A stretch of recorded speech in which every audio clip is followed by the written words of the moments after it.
सही। तो हमने आगे पुर्तगाली कंपनियों के बारे में आपको डिस्कस कर दिया था, तो आगे बढ़ रहे हैं थोड़ा सा इसी क्रम में। पुर्तगाली कंपनी, जिसने पिछला वीडियो नहीं देखा है पहले पिछला वीडियो देखना है, उसमें मैंने 2 गवर्नरों की बात ऑलरेडी कर चुका हूं। सबसे पहला अल्मीडा, जो कि प्रथम गवर्नर रहा है, और दूसरा वाला अल्बुकर्क। दोनों के बारे में मैंने बता दिया था किसने क्या भूमिका निभाई है। अल्मीडा प्रथम गवर्नर रहा था, 1505 में बना था। एक बार डिस्कस कर दूं मैं, 1505 में गवर्नर बन के आया था और ब्लू वाटर पॉलिसी लगाई इसने, ब्लू वाटर पॉलिसी। इसका अगर नाम दूसरा देखा जाए तो कार्टेज बोलते हैं इसे, कार्टेज टैक्स। अब ये कार्टेज टैक्स क्या है? जैसे कोई भी व्यक्ति अल्मीडा की अनुमति के बिना व्यापार करना चाह रहा है तो उसका जहाज जब्त कर लिया जाता था। जहाज जब्त की नीति, या फिर लोगों को इसकी अनुमति के बिना व्यापार नहीं था। अल्बुकर्क का कार्यकाल मैंने बताया 1509 से 1515, और इसका काम क्या था? सबसे पहले इसने ब्लू वाटर पॉलिसी बंद की, ब्लू वाटर पॉलिसी रद्द कर दी इसने। और दूसरा मैंने बताया था कि इसने गोवा पे अधिकार कर लिया, गोवा पर अधिकार, और भटकल में फैक्ट्री भी लगाई थी इसने, भटकल में फैक्ट्री। किसकी सहायता से? कृष्णदेव राय फर्स्ट, ठीक। और मैंने आगे ये भी बताया कि इसे वास्तविक संस्थापक माना जाता है। साम्राज्य, ये साम्राज्यवादी था, साम्राज्यवादी, इसलिए इसे पुर्तगाल कंपनी का वास्तविक संस्थापक माना जाता है। इसके बाद में अब हमें बात करनी है नीनो डी कुन्हा,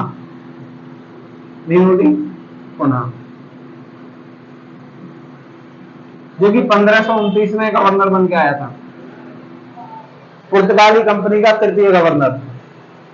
अब पुर्तगाली कंपनी का तृतीय गवर्नर है, 1529 में गवर्नर बन के आया है। अगर हम इसकी बात करें तो इसने क्या किया है? इसने कोचीन की जगह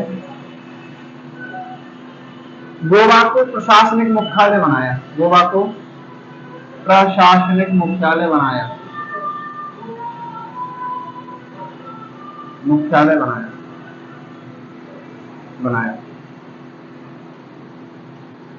ये क्वेश्चन पूछा जाता है कि किस गवर्नर के टाइम पे गोवा को पुर्तगाल का प्रशासनिक मुख्यालय बनाया गया था? ये टाइम था नीनो डी कुन्हा का, और ये अगर हम एग्जैक्ट बात करें 1530 का टाइम है, ठीक।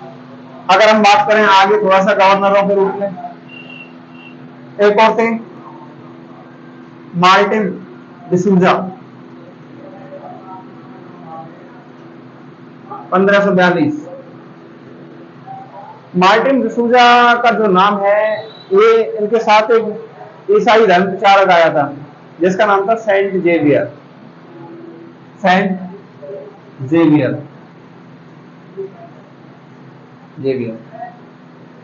कौन था? ईसाई धर्म प्रचारक।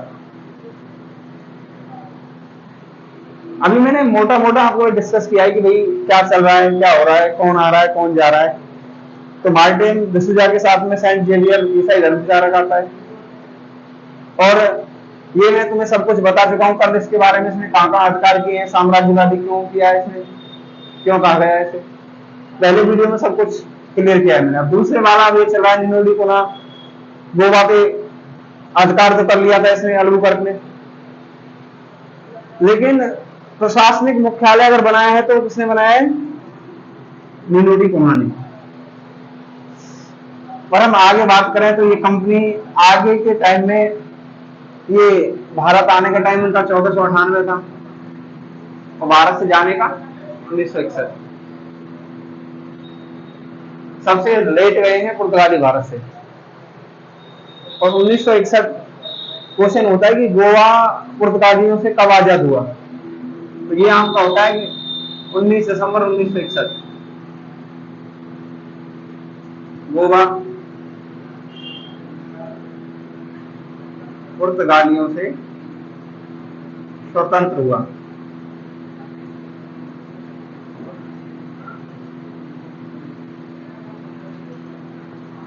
स्वतंत्र हुआ था ये। और मैंने ये भी बताया था कि आपको अल्बुकर्क के बारे में कि इसने विदेशी मतलब कि क्या बोलते हैं उसको, वैवाहिक नीति अपनाई, इसने वैवाहिक नीति अपनाई। और आगे अब मैं बात करूं इनके योगदान की, थोड़ा सा योगदान। ये भारत को तंबाकू की खेती करना सिखाया, तंबाकू, जहाज बनाने की कला, जहाज बनाने की कला, तंबाकू खेती, जहाज बनाने की कला। और एक चीज और मेन है इसमें कि इन्होंने 1560 में गोवा में, कहा, गोवा में ईसाई न्यायाधिकरण केंद्र खोला। ईसाई न्यायाधिकरण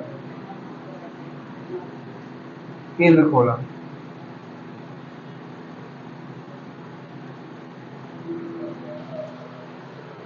अब इनके अगर मैं पतन की बात करूं, पतन क्यों हो रहा है इनका,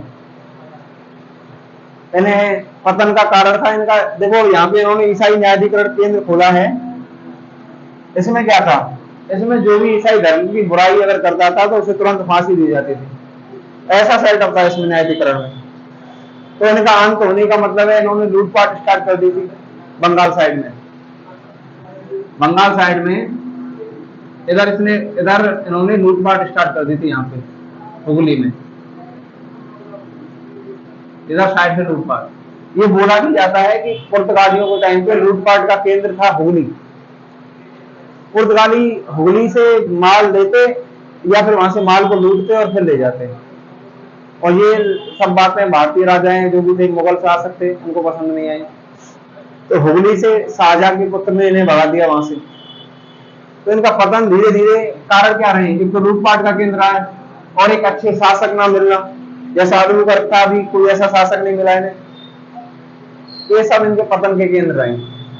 तो अब आज का जो सेशन है पुर्तगाली कंपनियों का इतना ही है।